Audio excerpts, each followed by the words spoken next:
Hello everyone, today I am going to tell you how to backup WhatsApp messages.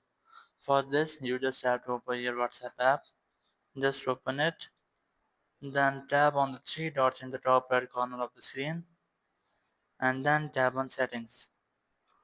Now scroll down and look for chats. Here's chat, just tap on it, and here scroll down and look for chat backup. Here's chat, just tap on it, and here first you just have to select your Google account. Just tap here and then select account.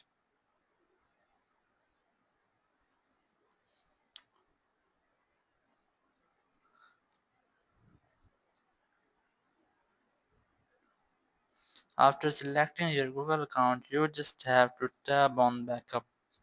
Just tap on it, and then it will take some moments, and after that your chat backup will be ready on your selected Google account. Thank you very much for watching the video. Until next video, bye bye.